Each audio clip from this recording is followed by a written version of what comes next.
채널 어린이 여러분 안녕하세요. 해피 치타 피치 목사님이에요. 안녕하세요, 목사님. 오늘도 우리에게 오신 예수님을 꼭 만나는 시간 되길 바라요. 네. 예수님께서는 이 세상에 계시면서 많은 아픈 사람들을 고쳐주셨어요. 그 중에서 오늘은 특별한 사람을 특별한 방법으로 낫게 하신 예수님의 이야기를 함께 나누어 보려고 해요. 특별한 사람을 고쳐주셨다고요? 목사님, 이 사람은 어떤 사람이었길래 예수님께서 특별한 방법으로 그 사람의 병을 고쳐주신 거예요?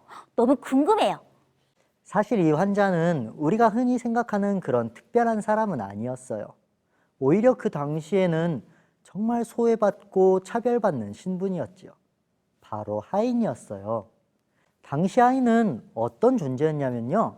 친구들, 부모님 따라서 시장에 가본 적이 있나요? 시장에 가면 길거리에서 무언가를 갖다 놓고 많이 팔고 있죠? 그것처럼 사람들을 데려다가 한 줄로 세워놓고 그 중에 마음에 드는 종을 사람들이 골라서 사가는 것이 바로 당시 하인들이 겪는 대우였어요. 네? 시장에서 사람들을 사고 팔았다고요? 어떻게 그럴 수 있죠? 마치 물건처럼 팔리는 하인들의 모습이 너무 불쌍해요. 그렇죠? 당연히 물건처럼 팔렸기 때문에 그 하인을 사온 주인들 또한 하인을 물건처럼 대했어요. 힘든 일을 했고요. 매질도 많이 당했고요. 밥도 잘 못 먹고 편하게 쉴 수도 없는 신분이 바로 하인의 신분이었어요.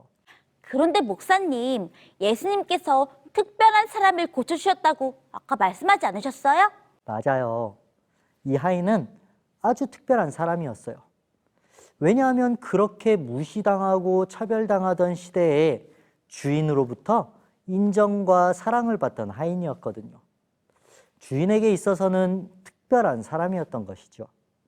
이 하인의 주인은 바로 로마 군대의 백부장이었어요. 백부장이라는 말은 군대에서 부하 군사를 100명이나 지휘하는 사람을 의미해요. 그런 백부장에게 하인이 한 사람 있었는데요. 이 하인이 어느 날 매우 큰 병에 걸려서 움직이지도 못하고 곧 죽을 것 같이 누워 있었어요. 당시의 하인이라면 그렇게 병들면 버림받기 마련이었지만 백부장은 달랐어요. 아파서 누워있는 하인을 너무나 사랑하고 아꼈기 때문에 어떻게든 이 하인을 살리고 싶어 했답니다. 그래서요? 백부장은 하인을 고칠 방법을 찾았나요? 백부장은 열심히 의사도 불러서 치료해보고 몸에 좋다는 약도 먹여보고 병을 낫게 하기 위해서 열심히 노력했어요. 하지만 하인은 여전히 자리에서 일어나지 못한 채 상황만 더 안 좋아져 갔어요. 어느 날 열심히 하인을 고치기 위해 노력하던 백부장의 귀에 예수님에 대한 소식이 들려오기 시작했어요. 예수님께서는 수많은 환자들을 만나면서 그 환자들을 고쳐주셨고 또 얼마 전에는 절대로 고칠 수 없을 것 같았던 이 나병 환자도 깨끗하게 고쳐주셨다는 소식이었어요. 그리고 마침내 그 예수님께서 우리 마을로 향해서 오고 계신다는 소식도 함께 듣게 되었답니다. 우와, 그러면 백부장은 예수님의 마을에 오신다는 소식을 듣고 어서 빨리 예수님을 만나러 갔겠네요. 어서 예수님을 집에 초대해서 아픈 하인을 낫게 해달라고 했을 것 같은데요. 함께 생각해 볼까요? 예수님이 오신다는 소식을 들은 백부장. 예수님이 마을에 오시자 백부장은 어떻게 했을까요? 힌트, 누가복음 7장 6절부터 7절을 읽어보세요. 정답, 말씀만 하사 내 하인을 낫게 하소서. 로마인이던 백부장은 유대인들이 보기에는 이방인이었어요. 유대인들이 생각했을 때 이방인은 절대로 구원받을 수 없는 사람들이었어요. 그렇기 때문에 하나님이 내려주시는 은혜는 이 이방인들과는 아무런 상관이 없는 것이라고 생각했었어요.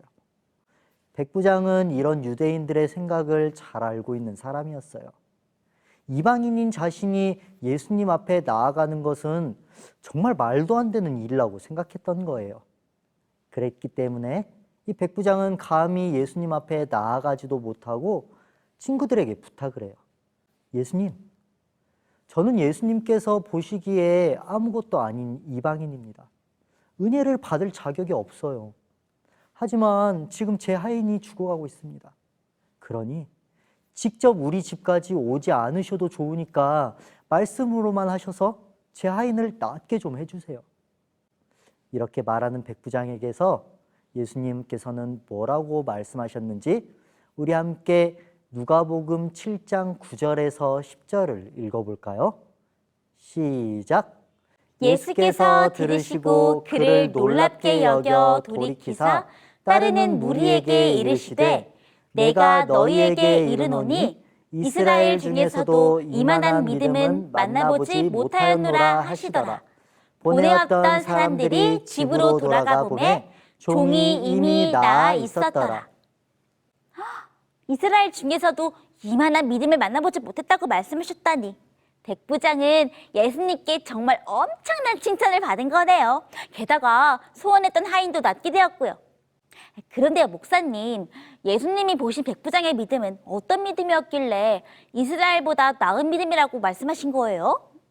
소리가 중요한 질문을 해주었어요. 당시 유대인들은 하나님께 구원받고 은혜 받기 위해서는 나의 어떤 조건이 채워져야만 한다고 생각을 했었어요. 나는 유대인이니까. 나는 예배도 잘 드리고 기도도 잘하니까. 나는 어려운 사람들을 잘 도와줬으니까. 나는 나쁜 일도 안 했으니까. 그러니까 하나님은 나를 구원해 주실 거야. 은혜 내려 주실 거야. 이렇게 생각을 했었어요. 그래서 그 조건에 맞지 않는 사람들은 미워하고 무시하고 조롱했었죠. 하지만 그것은 예수님이 원하시는 방법이 아니었어요. 예수님은 백부장처럼 자신이 하나님 앞에 정말 아무것도 아님을 인정하고 그럼에도 불구하고 하나님만이 나의 도움이시고 내가 의지할 분이라는 것을 고백하는 신앙, 그것을 보고 예수님은 백부장의 믿음을 칭찬했던 거예요. 그러니까 유대인들은 하나님의 마음을 오해하고 있었네요. 하나님께서는 우리의 있는 그대로를 인정하고 하나님을 의지하기를 바라셨는데 유대인들의 모습은 하나님 앞에 무언가를 보여주기로만 했잖아요. 그랬기 때문에 계속해서 힘들어하고 또 남들을 힘들게 했고요. 맞아요. 어떻게 보면 백부장이 칭찬받은 그 믿음은 그렇게 대단한 믿음이 아니에요. 우리의 있는 그대로 하나님 앞에 나아가는 것, 그리고 우리의 모든 필요를 하나님께서 채워주신다는 것을 믿고 의지하는 것, 이것이 바로 예수님께 칭찬받는 믿음이었던 것이지요.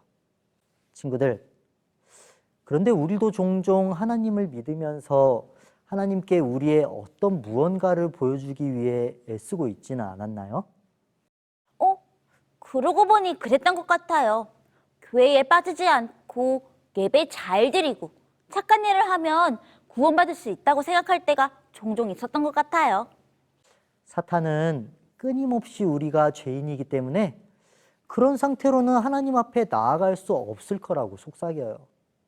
나의 완전한 모습, 완벽한 모습만을 원하신다고 착각하게 만들죠. 그랬기 때문에 우리는 때때로 신앙을 하는 것이 기쁘고 즐거운 것이 아니라 힘들고 어렵고 지치게 느꼈을지도 모르겠어요. 하지만 친구들, 우리가 우리의 힘으로 하나님 앞에 나아갈 수 있었다면 예수님께서는 이 땅에 오실 필요가 전혀 없었을 거예요. 우리를 위해 십자가에 달리실 필요도 없으셨죠. 우리가 할 수 없는 일이기 때문에 우리 대신 할 수 있는 분이신 예수님께서 오신 거예요. 그리고 우리 대신 모든 죗값을 갚으셨어요. 그래서 우리는 당당하게 하나님 앞에 나아갈 수가 있지요.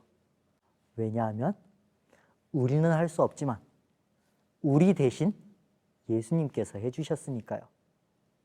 어때요, 친구들? 그런 예수님의 사랑이 정말 감사하지 않나요? 네, 예수님의 십자가 사랑이 너무 감사해요. 그렇다면 그 사랑에 힘입어서 하나님 앞에 나아가는 우리 호프 채널 어린이 친구들 되었으면 정말 좋겠어요. 하나님을 만나고 하나님의 사랑을 채우고 그래서 그 사랑으로 온 세상에 하나님의 사랑을 전하는 우리 친구들 되기를 간절히 바라면서 오늘 말씀 마치겠습니다. 그러면 우리는 다음에 다시 만나요. 안녕. 하나님 아버지, 하나님 아버지, 우리의 모습 그대로를 우리의 모습 그대로를 사랑해 주시니 감사합니다. 사랑해 주시니 감사합니다. 하나님께 나아가는데 하나님께 나아가는데 주저하지 않는 주저하지 않는 어린이 되게 해 주세요. 어린이 되게 해주세요. 예수님 이름으로 기도합니다. 예수님 이름으로 기도합니다. 아멘.